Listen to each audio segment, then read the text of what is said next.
네, 6월 10일 수요일 저녁 예배로 나오신 여러분들을 주님의 이름으로 환영하고 축복합니다. 성령께서 마가의 다락방에 오심과 동시에 그 성령으로 말미암아 세워진 예루살렘 교회는 정말 아름다운 모습으로 성장하고 있었습니다. 그러던 중에 안팎으로 큰 도전을 받게 되는 사건들이 일어나게 되죠. 사도행전 4장에 기록된 유대교 종교 지도자들의 핍박이 외부에서 온 그런 하나의 큰 사건이요 도전이었다면, 오늘 사도행전 5장의 내용은 이제 교회 내부에서 일어난 하나의 큰 사건이며 도전이 되었다라고 하는 거죠. 예루살렘 교회가 겪었던 심각한 도전과 그 결과는 오늘 이 시대에 교회는 과연 어떤 공동체이어야 하는가라고 하는 그러한 질문과 관련해서 우리에게 큰 교훈을 주고 있습니다. 그래서 오늘 말씀을 통해 우리 교회의 모습을 한번 돌아보기를 소망합니다. 그리고 교회의 일원으로서 우리 교회를 건강한 영적 공동체로 세워가는 데 있어서 우리는 어떻게 헌신해야 할지 오늘 말씀을 통해 한 번 더 깊이 마음에 새기는 그러한 시간이 되면 좋겠습니다. 먼저 보면요, 예루살렘 교회에 아나니아와 삽비라라고 하는 두 부부가 있었습니다. 이 부부에게 일어난 사건을 오늘 우리가 살펴보는데요. 먼저 오늘 본문 1, 2절에 보면 아나니아라고 하는 사람이 예루살렘 교회에 있었음을 보여줍니다. 그는 아내 삽비라와 더불어서 자신의 소유를 팔고 그 값의 얼마를 감추어 두었습니다. 물론 그 사실을 아내였던 삽비라도 잘 알고 있었죠.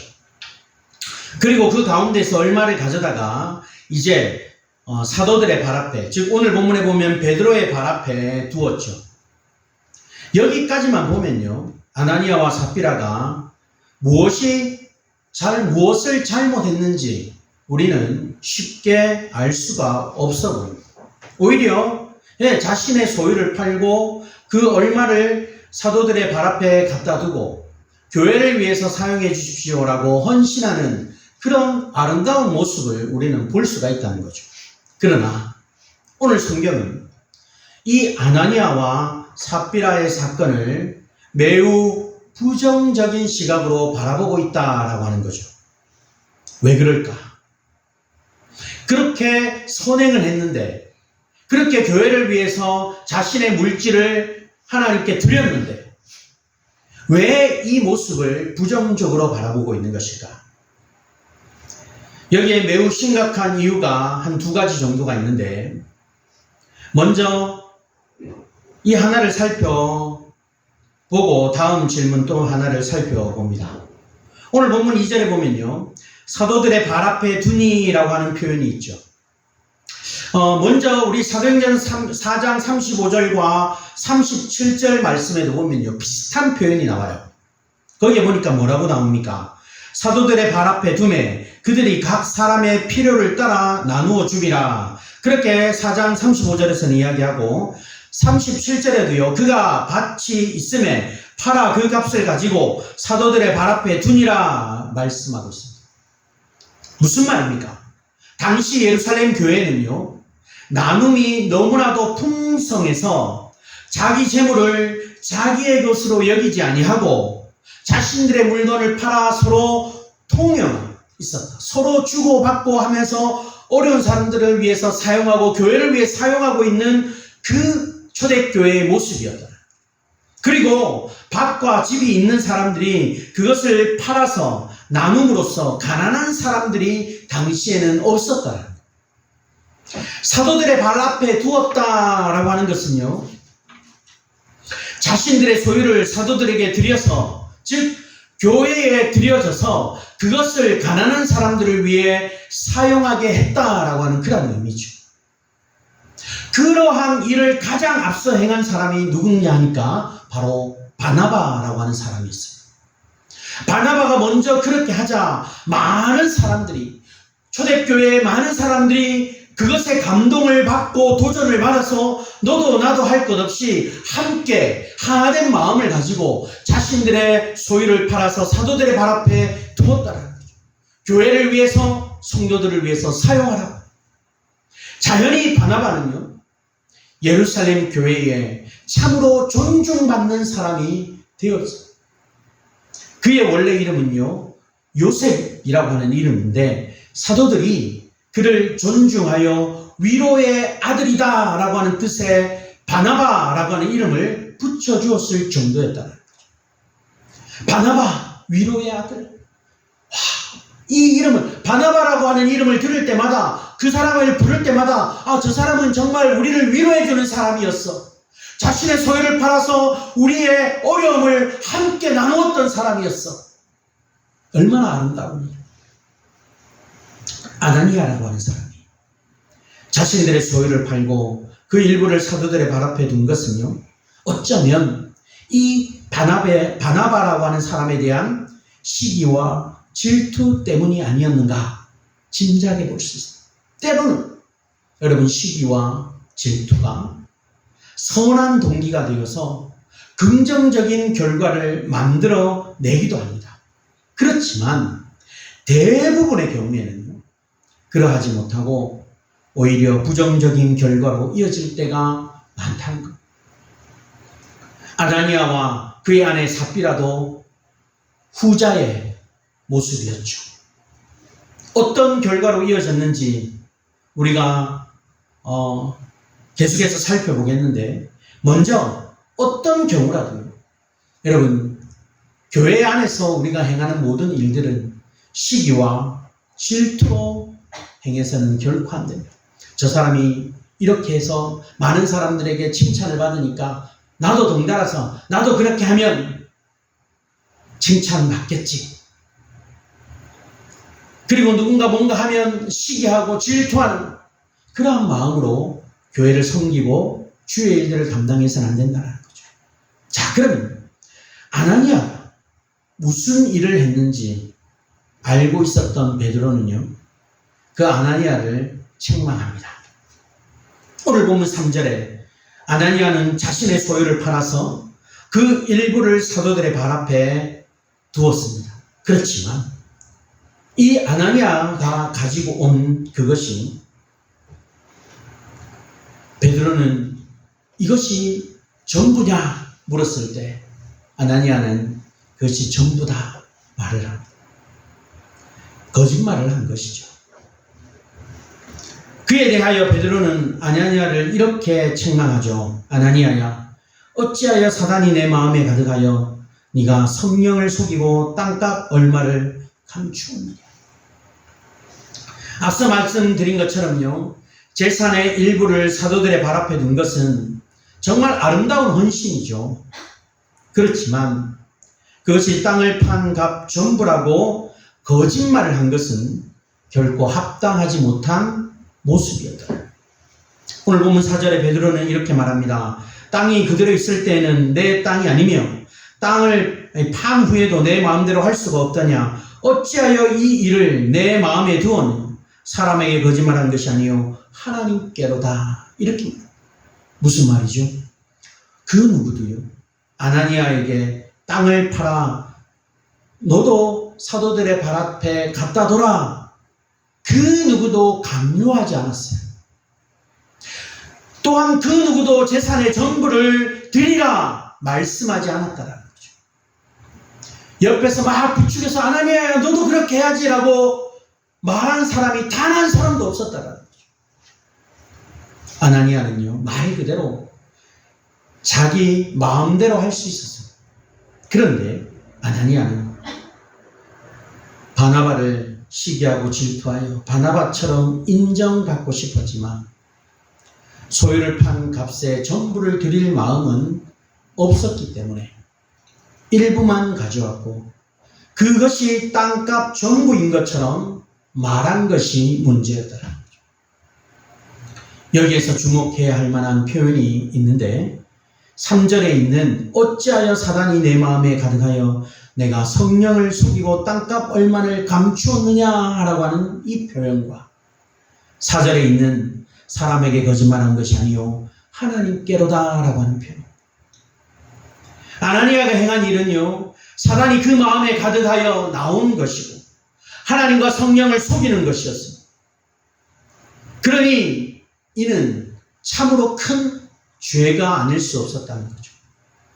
여러분, 누군가를 시기하고 질투하는 것도 죄가 되지만요, 그 시기와 질투로 인해서 거짓을 행하고 거짓말을 하는 것은요, 더욱 큰 죄가 될 수 있다는 것을 보여주고 있는 것이죠. 우리는 이러한 죄를 결코 가벼이 여겨서는 안 된다는 것. 그 결과 베드로의 이 책망으로 아나니아는 어떻게 됩니까? 오늘 본문 5절로 6절에 보면 너무 놀라운 일이 일어납니다. 베드로가 아나니아를 책망하자 아나니아는 그 말을 듣고 그 즉시 엎드려져 혼이 떠났습니다. 죽었다는 뜻이죠. 그리고 젊은 사람들이 일어나서 시신을 싸서 메고 나가 장사했습니다.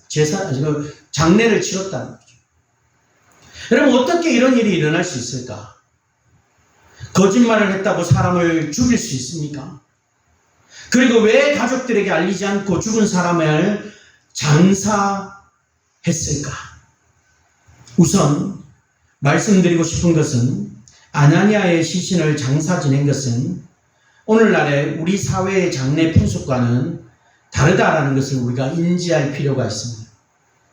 오늘 우리의 시각으로 그 시대를 판단하는 것은 결코 온당하지 않죠.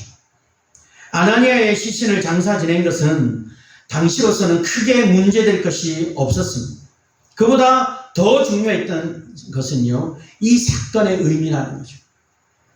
그 중에서도 아나니아의 죽음의 이 의미인데요, 이것에 대해서 우리는 잠깐 살펴보면 이렇습니다. 다음에 우리가 좀 더 다뤄보고, 자, 이후에 아나니아의 아내 삽비라가 이제 또 찾아오죠. 삽비라는 어떻게 됐을까? 우리가 말씀을 읽었듯이 그 일어난 후에 한 3시간쯤 지나서 그의 아내 삽비라가 옵니다. 베드로는 삽비라에게 또 묻습니다.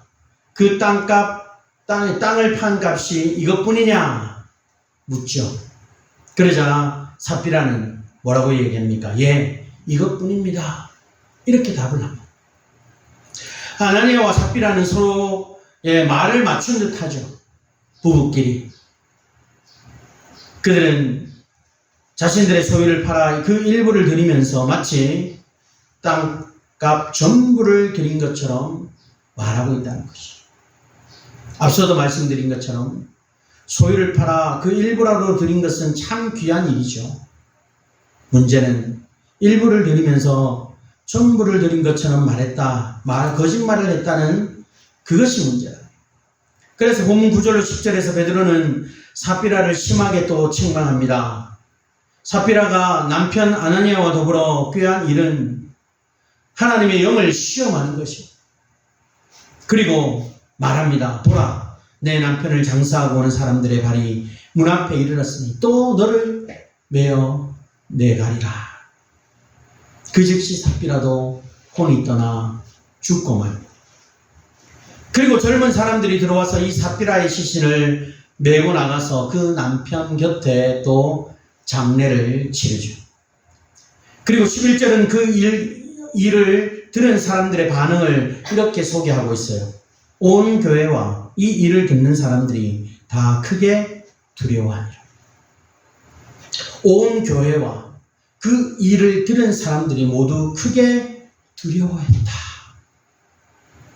여러분, 아나니아와의 삽비라는 왜 죽을 수밖에 없었을까요? 거짓말을 했다. 그런데요, 그냥 거짓말을 한 것이 아니라 교회를 속이려 했다. 더 나아가 하나님과 성령을 속이려 했다는 거죠. 오늘 본문은요, 그것이 죽을 죄라는 것을 우리에게 말해주고 있습니다. 우리는 이 사건이 예루살렘 교회가 세워지고 성장해 나가는 시작점에서 발생한 사건이라고 하는 것을 기억해야 합니다.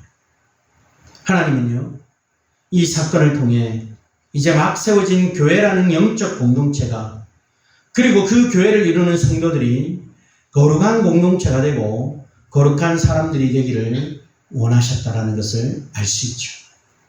여러분, 우리는 이러한 하나님의 뜻을 항상 기억해야 합니다.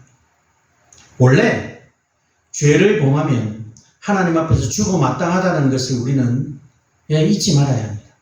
죄인은 다 죽을 수밖에 없어요.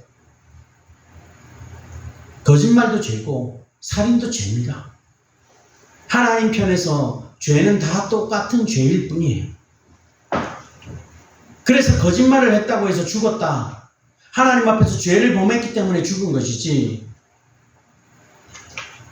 거짓말 그게 뭐 크게 대수냐 이렇게 생각해서는 안 된다는 거죠. 여러분, 오늘날은 하나님이 은혜를 베푸셔서 우리가 죄를 범할 때마다 죽지는 않지만, 죄라는 것은 가장 작은 것이라 할지라도 우리를 죽음으로 내몰 수 있는 것임을 잊지 말아야 한다는 거죠. 사람을 미워하는 것도 죄고요, 거짓말을 하는 것도 죄고요. 하나님이 보실 때 옳지 않은 것은 다 죄입니다. 그러면요, 우리는 지금이라도 당장 죽을 수밖에 없는 죄인이다. 우리를 죽음으로 내모는 것임을 우리는 잊지 말아야 한다. 뭐가? 죄라는 것이. 우리 모두는 거룩한 성도가 되기를 힘써야 합니다. 거룩한 교회를 세우는 일에 힘써요. 교회가 거룩해지기 위해서는요, 우리 그리스도인들이 하나님 앞에서 진실되이 행해야 합니다. 물질 앞에서도 진실해야 되고요, 섬김에 있어서도 진실해야 됩니다.